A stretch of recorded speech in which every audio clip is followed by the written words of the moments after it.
The story of Savitri and Satyavan is one of the most admired narratives in Mahabharata, an Indian epic that blends mythology, philosophy, and morality.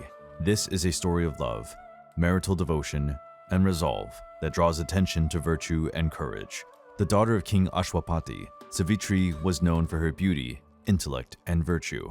At an early age, she decided that she would choose her own husband.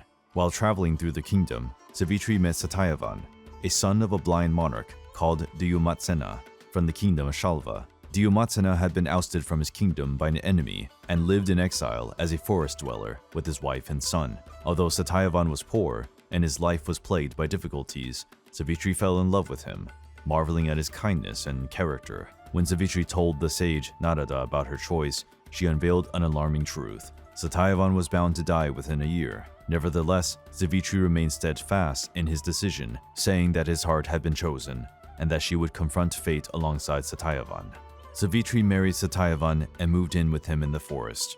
Throughout the following year, she took care of him and his family with dedication and love, while knowing that time was short. Meanwhile, she mentally and spiritually prepared herself for what was to come by fasting and meditating intensely.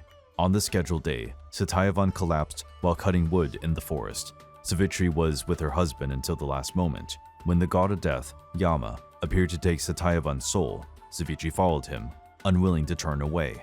Astonished by her determination, Yama initially asked her to turn back, but Savitri followed him and began to recite teachings on virtue and duty. Impressed by her wisdom and devotion, Yama granted her 3 blessings, on the condition that she did not ask for Satyavan's life. Savitri asked for the restoration of the kingdom and the vision of her father-in-law, the exiled king.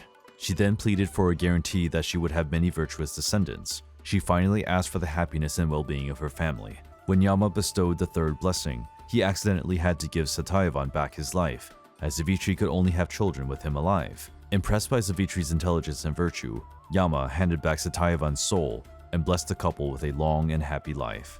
At home, meanwhile, Dyumatsena recovered his sight before Savitri, and Satyavan returned. Savitri narrated the events that had taken place to her in-laws, and, as they praised her, Dyumatsena's ministers arrived with news of the usurper's death. The king and his entourage cheerfully returned to Madra and reinstated the ancient kingdom of Shalva. The story of Savitri and Satyavan is symbolic of the power of love, devotion, and virtue. It suggests that determination, courage, and faith in higher values can rise above even the darkest fates. This narrative is often revered in India as an example of ideal femininity and resilience.